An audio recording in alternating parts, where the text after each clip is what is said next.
Bienvenidos a su programa Respuestas Apologéticas, un espacio en donde desde la razón daremos respuesta a sus dudas sobre la fe.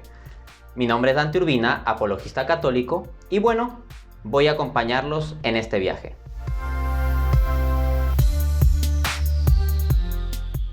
Esto nos embarca en la cuestión de las supuestas contradicciones bíblicas. Vamos a ver que la Biblia no se contradice, sino que se complementa. Leamos los pasajes relevantes para esta pregunta. Entonces tenemos Mateo 20 del 29 al 30 y 34, donde dice: Al salir de Jericó les seguía una gran multitud y había 2 ciegos junto al camino. Entonces Jesús, compadecido, les tocó los ojos y enseguida pudieron ver. De otro lado tenemos en el Evangelio de Marcos, capítulo 10, versículo 46 y 52, que se dice: Al salir de Jericó, él y sus discípulos, Bartimeo el ciego, hijo de Timeo, estaba sentado junto al camino mendigando. Jesús le dijo: Vete, tu fe te ha salvado. Y enseguida recobró la vista. Entonces, claro, acá se plantea como que hay una especie de contradicción, porque de acuerdo con Mateo, habrían sido sanados 2 ciegos al salir de Jericó, y de acuerdo con Marcos, habría sido sanado un ciego. ¿Cómo resolver esto?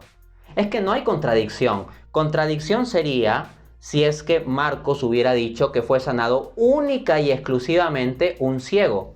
Pero Marcos en ningún momento dice eso. A ver, si fueron sanados 2 ciegos, ¿es también verdad que fue sanado uno? Sí. Entonces, ¿cómo resolver esto? Hay una forma muy natural de dar la respuesta. Y, como nos dice Norman Geisler y Thomas Hope, abro cita: el hecho de que Marcos mencione el nombre del ciego Bartimeo y su padre Timeo indica que Marcos se estaba centrando en aquel al que conocía personalmente. Si 2 hombres fueran a recibir una medalla de honor del presidente de los Estados Unidos y uno fuera tu amigo, es entendible que cuando cuentes la historia hables solo del que conocías recibiendo la medalla. Entonces eso, la explicación perfectamente natural es que el texto de Marcos se centra en el ciego que conocía y por eso menciona su nombre. En cambio, en el texto de Mateo no se mencionan nombres.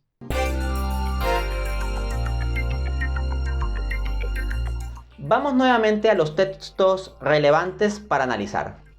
Primero tenemos Mateo 28:5, donde dice: El ángel respondiendo dijo a las mujeres: No teman, sé que buscan a Jesús, el que fue crucificado.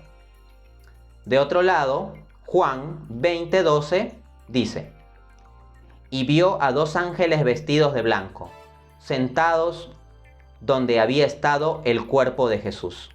Entonces, de nuevo, se alega como que hay una contradicción, porque el Evangelio de Mateo hablaría de un ángel y el Evangelio de Juan hablaría de 2. Pero de nuevo, no hay contradicción. O sea, en ningún momento Mateo está diciendo que había única y exclusivamente un ángel. Y hay una regla que siempre se cumple. Cuando hay 2, es también cierto que hay 1. Siempre que haya 2, habrá también 1. Entonces, no hay ninguna contradicción específica aquí. Como reportan Norman Geisler y Thomas Hope, abro cita: Mateo no dice que había solo un ángel. Juan se refiere a cuántos ángeles fueron vistos. Ahora, la cuestión es, ¿cómo explicamos que Mateo se centre en hablar de un ángel? Bueno, la respuesta la encontramos en el Evangelio según San Mateo, capítulo 28, versículo 2, donde leemos: Un ángel del Señor descendiendo del cielo y llegando, removió la piedra. Entonces, Mateo se está centrando en aquel ángel que removió la piedra. En cambio, Juan está hablando de los 2 ángeles en conjunto. Entonces, es una complementariedad por la diferencia de enfoque que hay en los evangelios. De hecho, que los evangelios tengan estas diferencias al narrar detalles, refuta una teoría conspirativa que diga que los evangelios fueron fabricados para engañar a la gente. Porque si hubieran sido fabricados, entonces como que se habrían puesto de acuerdo y no tendrían estos elementos de narraciones distintas. Entonces, el hecho de que hayan estas diferencias es clara muestra de que no tuvieron una especie de coordinación conspirativa para ver qué es lo que iban a decir. Y de acuerdo a los estándares históricos, uno puede entender, dando las flexibilidades del caso, como también suele hacerse con otros textos históricos, que no hay una contradicción necesaria aquí. La muerte de Judas es alegada como una de las grandes contradicciones insalvables del Nuevo Testamento. Los escépticos suelen ponerlo normalmente como el top 1 de contradicción en el Nuevo Testamento que no se puede resolver. Bien, vamos aquí a pasar a demostrar que perfectamente se le puede dar respuesta a la supuesta contradicción. A ver, examinemos los hechos relevantes en términos de cómo nos lo narran el Evangelio según San Mateo y el libro de Hechos, que habría sido escrito por Lucas, el mismo autor del Evangelio según San Lucas. Bien, entonces vamos a Mateo 27:5. Y hablando de Judas, dice, salió y fue y se ahorcó. De otro lado, en el libro de Hechos 1:18, Lucas reporta, y cayendo de cabeza se reventó por la mitad y todas sus entrañas se derramaron. Entonces, claro, se dice, aquí hay una contradicción porque el Evangelio de Mateo está diciendo que Judas murió ahorcándose y en cambio el texto de Lucas, el libro de Hechos, estaría diciendo que no, que Judas en realidad murió porque se cayó, se rompió la cabeza o se le abrió el vientre, ¿no? O sea, dice que cayó de cabeza y se le abrió el vientre. Entonces, ¿cuál de las dos historias es cierta? De nuevo, la Biblia no se contradice, se complementa. Lo que nosotros vamos a tener en cuenta aquí es que Lucas es médico. Lucas de profesión es médico. Pues bien, siendo médico, Lucas se centra sobre todo en el estado final del cuerpo de Judas. Y a este respecto es relevante lo que nos reporta una fuente médica, The Textbooks of Forensic Medicine and Toxicology, donde leemos lo siguiente. Entre 3 y 7 días, la creciente presión de los gases de putrefacción asociados con los cambios colicuativos en los tejidos blancos puede llevar a ablandamiento en la zona abdominal, dando lugar a que se reviente el abdomen y el tórax. En este texto médico se está hablando del caso de una persona muerta. Entonces, cuando la persona muere, se van a dar ciertas interacciones físico-químicas en su cuerpo que eventualmente pueden llevar a escenarios como el ahí descrito. En ese escenario, ¿qué está sucediendo? Está sucediendo que, pues por ciertas reacciones físico-químicas, puede llegar a abrirse el vientre de uno.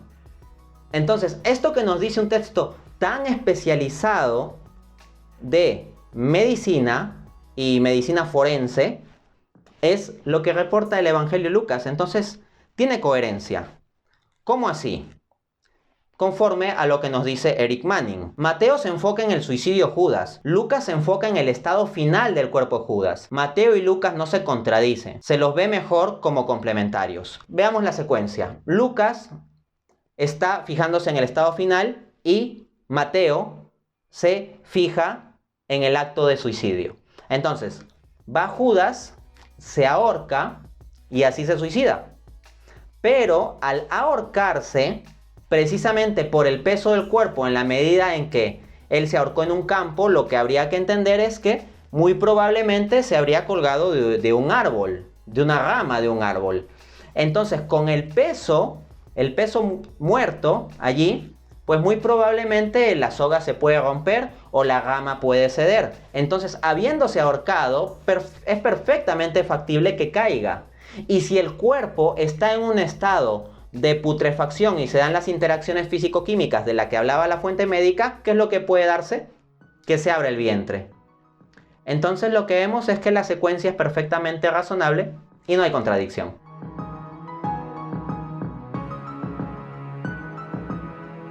De nuevo, vamos a los textos para examinar. Hechos 1:18. Este pues, con el salario de su iniquidad, adquirió un campo. Mateo 27 del 6 al 7. Los principales sacerdotes, tomando las piezas de plata, dijeron: no es lícito echarlas en el tesoro de las ofrendas, porque es precio de sangre. Y después de consultar, compraron con ellas el campo. Entonces, ¿cuál es la alegada contradicción aquí? Que de acuerdo a Hechos, Judas mismo habría comprado el campo en el que se suicidó. En cambio, de acuerdo a Mateo, habrían sido los sacerdotes judíos los que habrían comprado el campo en que Judas se suicidó. ¿Cómo resolver esto? Bien, Eric Manning nos da una buena respuesta, nos da una buena pista que seguir. Él escribe: la ley judía decía que era ilícito para los sacerdotes mantener el dinero ensangrentado de Judas. Véase Números 35-31. ¿Por qué estaría bien que compraran un campo con el mismo? La historia de Lucas nos da una posible respuesta. No lo era. No era lícito. Por ello, los sacerdotes compraron el campo a nombre de Judas. Actuaron como intermediarios. Al comprar el campo a nombre de Judas, era como si Judas mismo lo comprase. Entonces, si ellos compran el campo, pero a nombre de Judas, pues tenemos que, en términos legales, el campo sería de Judas. Pero en términos factuales, quienes material o instrumentalmente habrían comprado el campo serían los sacerdotes judíos. Ahora, a alguno, por supuesto, esta solución le puede sonar como un poco forzada. Pero lo que hay que entender aquí es que hay que ver el estilo con el que se escribe en los evangelios y cómo es que se referencian ciertas cosas. Y lo que nosotros encontramos es que varias veces en los evangelios se habla de actos ejecutados por ciertas personas, pero atribuidos a personas que no son estrictamente los que los ejecutan. Porque acá, ¿qué estaríamos planteando? Que el acto mismo de comprar el campo habría sido ejecutado por los sacerdotes judíos, pero a nombre de Judas. Y por eso ciertamente podría también atribuirse a Judas, de tal modo que no hay contradicción. Vamos a ver este patrón con algunos ejemplos. Mateo 27, del 59 al 60. Dice: tomando José el cuerpo, lo envolvió en un lienzo de lino, limpio de lino, y lo puso en su sepulcro nuevo, que él había excavado en la roca. Y después de rodar una piedra grande en la entrada del sepulcro, se fue. A ver, ¿de qué José se habla aquí? Es José de Arimatea. José de Arimatea era un noble judío, un hombre rico. Ahora, ¿se imaginan a ese hombre rico haciendo ahí el trabajo físico de excavar en la piedra para construir un sepulcro? O un hombre solito rodando una piedra tan enorme como la que tapaba el sepulcro. No, eso no es factible. Lo que es razonable pensar es que en virtud de que José de Arimatea era un hombre bastante rico, tenía criados, tenía sirvientes. Entonces, quienes habrían excavado en la piedra para formar el sepulcro habrían sido los sirvientes de José de Arimatea. Y al mismo tiempo, quienes habrían rodado la piedra serían los sirvientes de José de Arimatea. No es razonable pensar que él solo haya rodado tal piedra. Entonces tenemos un claro ejemplo bíblico de que se puede hablar de José de Arimatea como el asociado a esos actos sin que él instrumentalmente los haya ejecutado, sino sus sirvientes. Otro ejemplo, Marcos 15:15. Y Pilato, queriendo satisfacer al pueblo, soltó a Barrabás, y luego de azotarlo, entregó a Jesús para que fuese crucificado. Ahora, ¿alguien se imagina que entonces Pilato mismo, autoridad romana, un noble, tomó el látigo y él se puso a azotar a Jesús con sus propias manos? No, si el texto bíblico dice que Pilato lo azotó, lo que está haciendo es aplicar la misma lógica que acabo de explicar. Quienes lo habrían azotado serían soldados romanos por órdenes de Pilato. Entonces los soldados romanos habrían ejecutado materialmente la acción, pero igualmente esta puede atribuirse a Pilatos. Entonces vemos que dentro de los usos bíblicos del lenguaje es perfectamente factible la solución que se ha dado a la supuesta contradicción sobre quién habría comprado el campo. Y bueno, eso ha sido todo lo que hemos visto por hoy. Nos vemos en un siguiente programa.